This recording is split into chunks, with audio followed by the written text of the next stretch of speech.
Hi, and welcome to our next session, Supercharging Customer Interactions with Intelligent Modular Content. It's my pleasure to introduce our next speakers, Pooja Ojola, Vice President of Commercial Content at Veeva, and Natalia Andreychuk, CEO of Viseven. Welcome both.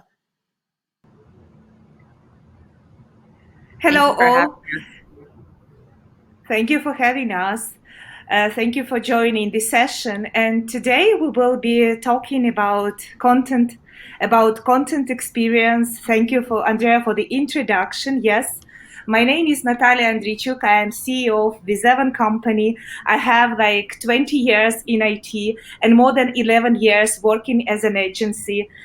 And like these 11 years, we were working with the content. I will start my talk with a small story about my youngest son, Matvey, who is now on the picture, on this image. You can see this is a nice, sweet boy. Imagining his experience, he should be fond of dance, of nice toys, maybe a little bit of some Formula Ones or something like that. And here the story begins. There was his 5th birthday party, and I decided to make him a surprise, a nice theme-baked cake. I decided, like from my mom's observation, he's fond of Formula One, and I decided to bring this cake in the form of a nice car. So here you can see what happened. I have prepared everything before. So I had a themed car, I had a cake, I had everything. And in the very last moment, I decided to ask him what he really likes to his birthday. Is a cake or it is something else? And he surprised me a lot. There was a first aha moment. So yes, I was thinking, this is the mom thinking, thanks for the comments.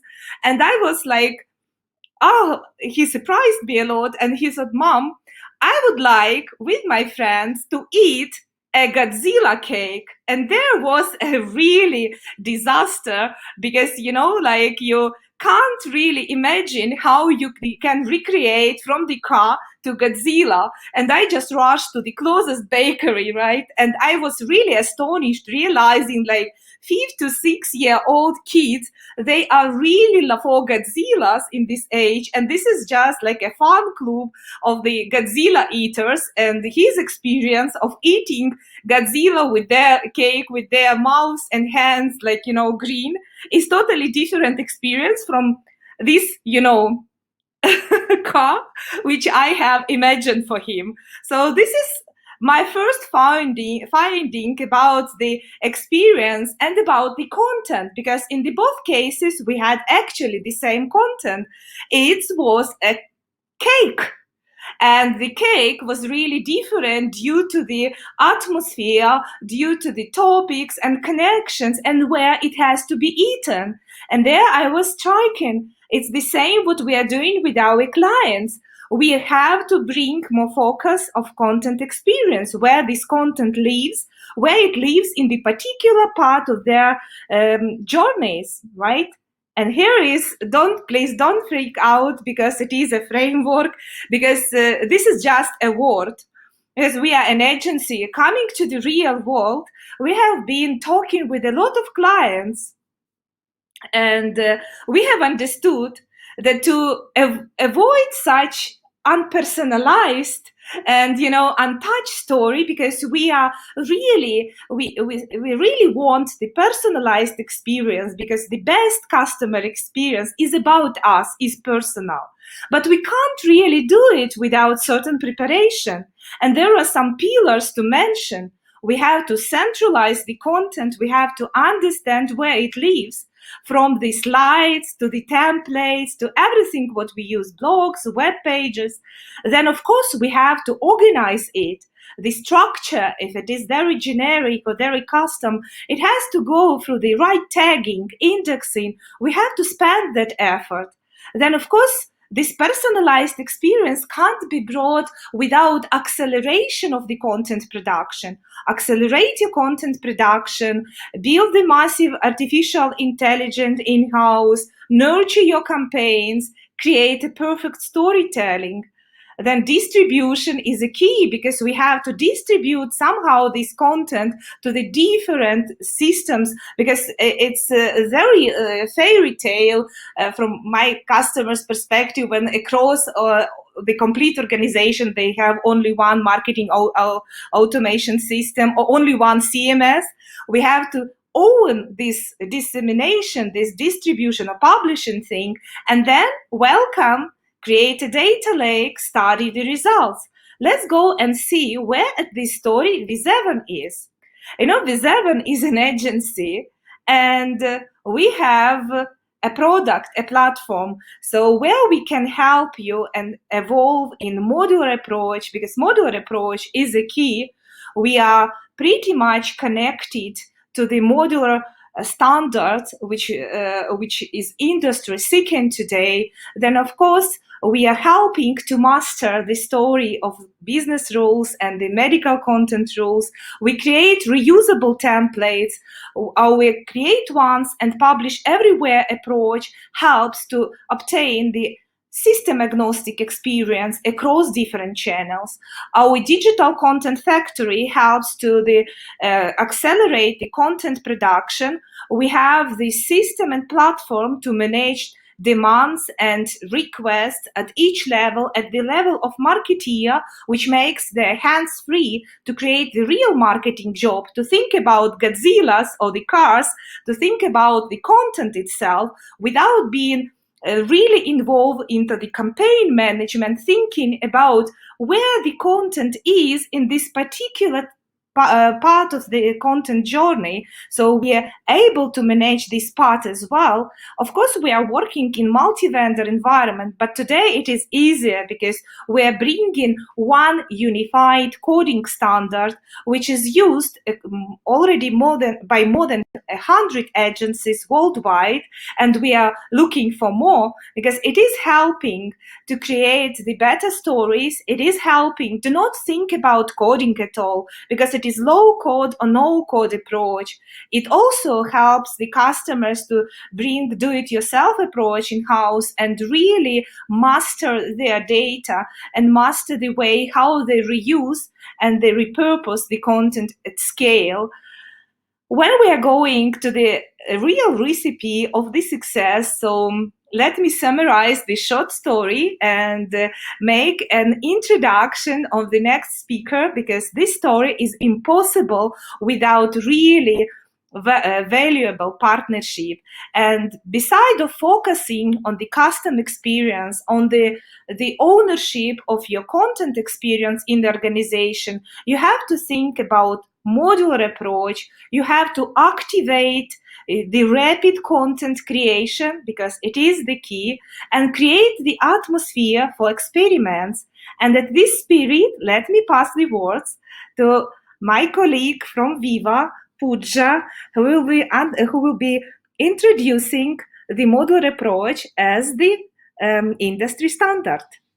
Thank you. Thank you, Natalia. Such a lovely story. And I think that very telling for the way things are these days. Everybody is all about experience and trying to drive more relevant content.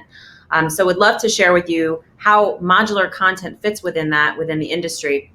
And more importantly, start with some stats that really, I think, translate to what we've seen in the industry this past year. Clearly a big shift to digital. Obviously, everybody has had to really change the way they've been working in a more quick and easy fashion. But a few key stats I thought before we go into what does modular content mean for the industry.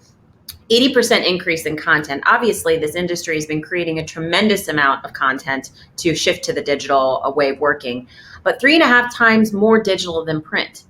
What does that mean? So clearly, much more e-details with interactions with physicians, perhaps followed up by an email to say, thank you, doctor, for your time. And then, likely more training and digital training for reps to actually deliver in these digital experiences. And this third stat, which is interesting, having, as Natalia mentioned, our commercial content team within Vault PromoMats manages a ton of this content for our companies. 15.6 million assets managed this past year to help you create custom content and channel it through the life cycle. So these stats are daunting, right? Just because you're creating a lot of content doesn't mean it's the right content. And really that's what brings us to the topic at hand, which is how does the industry transform to digital? How do we make more meaningful experiences? And how do we use things like modular content to create that meaningful content in a more adaptable and personalized way?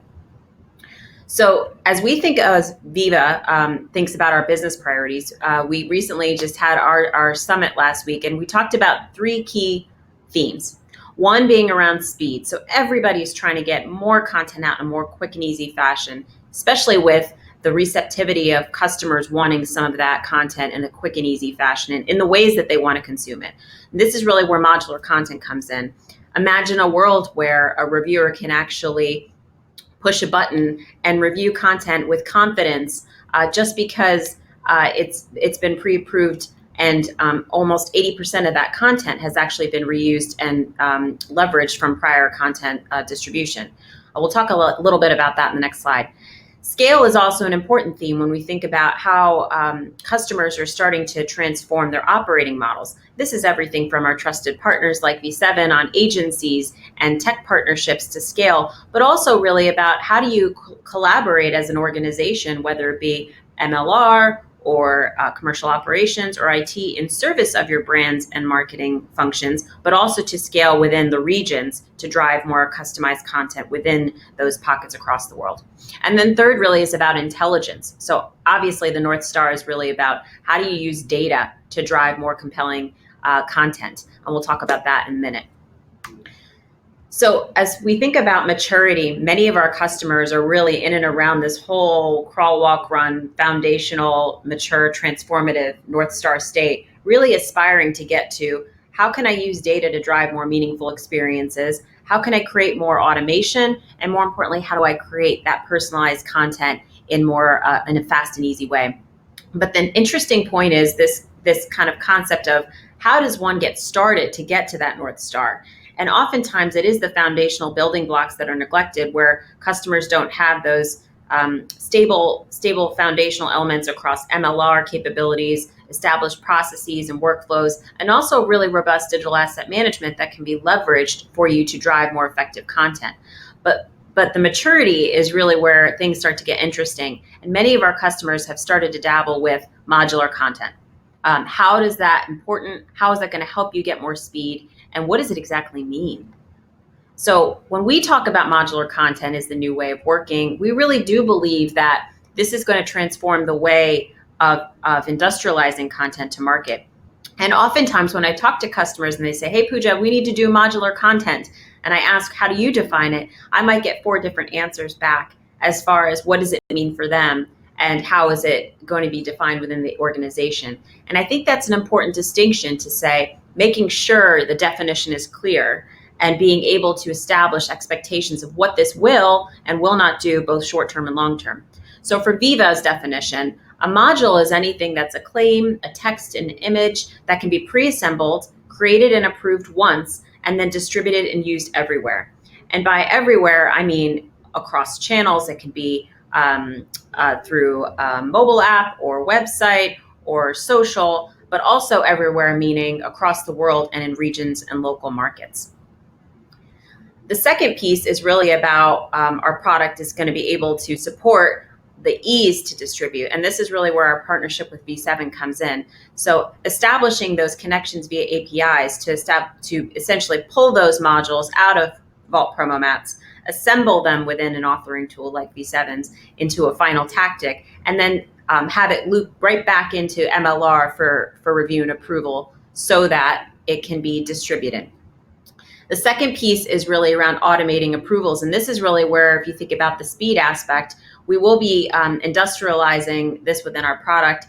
And we've seen some early indications that this can actually cut the time in half for reviewers. So by understanding with a visual overlay what content has and has not been approved, reviewers can spend the time and invest the time it takes on the places that make most sense.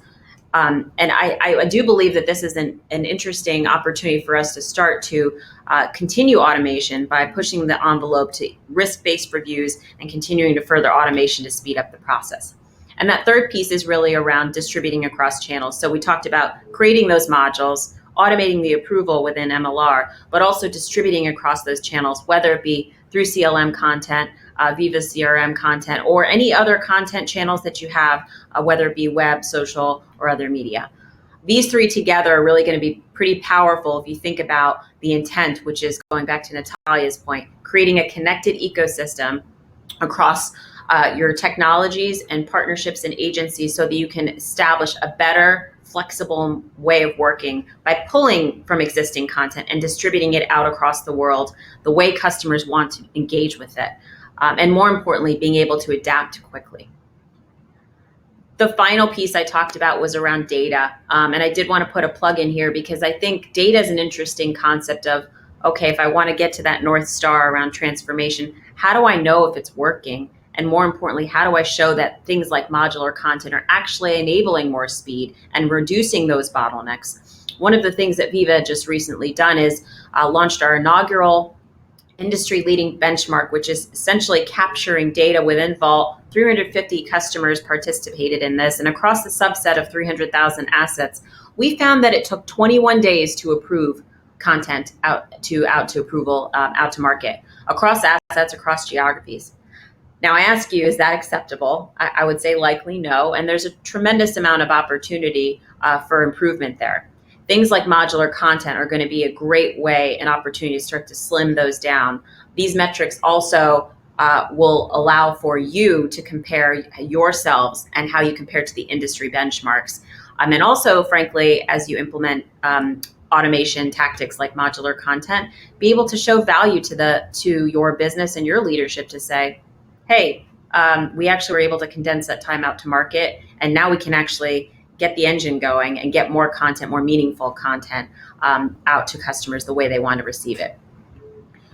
So I'll pause on this last slide, which is really, oftentimes I get asked this question, and Natalia and I both can attest to this, is how do we do this? This sounds great. It sounds like an awesome idea, but how do you get started? And I think many customers are starting to dip their toe in the water as far as getting started with modular content. There is a sentiment that this seems like a tremendous amount of change, and I will be very candid to say, of course it is, but I think the short-term disruption is worth the long-term return. So a few key things as far as considering where to get started. Defining what those success metrics are, and this goes back to expectation setting of what does modular content mean for you? Is it to address speed, scale? Is it to drive reduction of the MLR process? Is it to drive more omni-channel content and increased volume and throughput? Those are really important to establish up front. The other piece I'll kind of comment on around these 8 keys to success is use cases. Oftentimes it's around identifying where do you get started with an MVP or a proof of concept and testing and learning. So many of our customers have actually started with net new brands or net new products or indications because it's a clean sheet of paper. Creating modules from content that is actually starting from scratch actually starts to establish a better way of working, a new way of working, and also new processes that can be leveraged so that you can create a better, more optimized operating model. And then more importantly, your change network. How do you have evangelizers that can actually say, hey, this actually really did work. And for those parts that didn't, we're adapting and refining them so that now we can just to take this out to scale to all of our markets and really see the benefits of how modular can effectively drive more omni-channel and more personalized experiences. So with that, I will turn it back to the group. And I think we have some interesting questions coming in, which I am not surprised about given the topic at hand. Hi, yes, we do have a lot of great questions here. So, question for both of you. What would you say would be the most effective business function to dedicate resources as an organization begins to transform from a paper-focused operation to one that takes advantage of a digital landscape? Would you focus on data, patient experience and personalization, product development, tech, software? What would it be? It's a great question. Natalia, you want to take it or shall I go? Let's both take it, because it could be, different suggestion. I can start, like, from the agency perspective. I would suggest you focus on your content. You make sure you understand what is in your possessions. You think, like, you can think it is a waste of time making the audit, but creating this audit, and this, I know customers who starts with the content experience projects. Even they don't have any digital content yet, they're making the audit, they are creating the match from what is required by the market, so by your customers, what is the value and what is actually in your possession. When you have it, you have to structure it, and you will be figuring out what particular messages your audience is waiting. As a marketeers, you shouldn't worry about the format. You have always worry about the content and the experience. Centralizing it in one system, making the structure according to your buying personas, the place in the campaign, according what your goals on the account level, on the brand level, what are your goals. You have to bring the structure to your goals. Then you have to accelerate your production. So you need to think digital, but only after these first steps. So audit, understanding what you have, centralization of your content, it has to be live in one place, and then starting acceleration of the production. If answering where to start, Pooja, yourself? Yeah, no, that's great. And I would echo a lot of those sentiments. I'll come at it from a different angle and lens too, is I think this goes back to the operating model point, which is everybody's organization is very different. And so it isn't a one size fits all. I think it's understanding what you find as, I would call, core to your organization that you want to invest in. For example, some of my customers have internal studios that they've stood up. And they want to keep the brand ethos and creativity close to them, but they also partner with agencies and production factories to kind of round out their landscape. That is one situation where they're actually investing in digital internally, because that's something that they find proprietary to them, to keep the brand close to digital skills and have those digitally native skills internal. On the flip side, we have kind of like the other side of the spectrum, where others have really rounded out their tech and partner ecosystem, and frankly rely, I would say, to this point around product, more on partnerships in that space, because what we've seen in the digital landscape is this is constantly evolving. I think that a combination somewhere in between, as far as what you want to keep core to you, and also what are the skills that you feel are really important to get externally, because the digital skill set and digital technology is changing so rapidly, is going to be bespoke to your organization. The final thing I will say is Veeva even is evolving in this space, meaning we're always looking to evolve, and folks like Viseven, as you know, as an example, we're partnering with some, these partnerships, because we need to keep at that rapid pace with the changing evolution of digital. So I think that it's constantly going to be a moving target, but I feel like always evaluating what are your priorities internally and investing in those skills and sticking to that, but also diversifying your kind of partner tech software landscape to be conducive to your organization will be key to success. That's great. Thank you both for your insights. Next question. What was your biggest learning after implementing modular content across multiple clients? I'll start here, and I think if you wouldn't mind, Natalia, I would say it's interesting because many people ask this question, and I think the funny thing is there's also a skepticism. Has anybody actually done it? And I think the answer is yes. I would say within our industry, it is fairly new, right? And many, two key customers come to mind where they actually created it in a non-productized way within PromoMats, which is our product tool, by using our existing functionality. And that's where those stats around half the time and reduction to speed to market came from. Now, was it perfect? No, and that's why we're launching a productized solution that can be pervasive across the industry. But I think the points I would make around who's done it well and kind of how they started really go back to those 8 keys to success I landed on, which was They were very clear in establishing metrics. They were very clear in where they wanted to get started, and sort of ended up picking 2 brands and geographies actually to pilot for different use cases. And then they also had clear evangelizers and champions in the organization that were solely put on those proof of concepts to define the processes, to articulate it to the organization, and also to get that advocacy to change the way of working. I think now it's become pretty much the way they do business. Now they're just kind of converting to more automation by using more product features and functionality so that they can then focus on the process to get more of that content out to market. Natalia, I don't know if you have thoughts to add here as well. Pooja, thank you for the great answer. Being a part of these several, execution of modular experience, and I agree with you. Like the success rate, we still have to challenge this, right? But what we have figured out as the agency, like bringing together all this ecosystem, really enables several things. First of all, we really started to tailor our content, creating less from scratch. So tailoring instead of creating from scratch.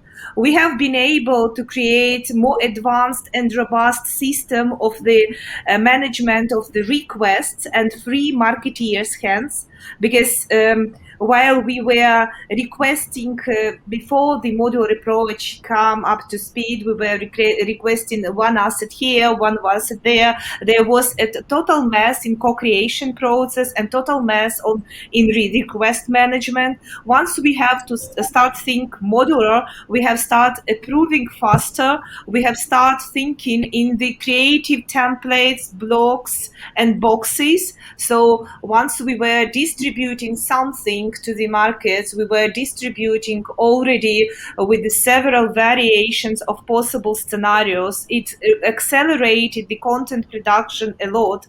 It's not only because of tailoring, it's also because of the whole new approach which was unleashed with modular content available. And of course, we have been able to trace everything, like literally everything, and help to create more advanced data model to understand what is going on. It's already not a channel speaking, but the content speaking by itself, because the tagging becomes more precise, everything becomes better, including the distribution, because modular content is the agnostic content.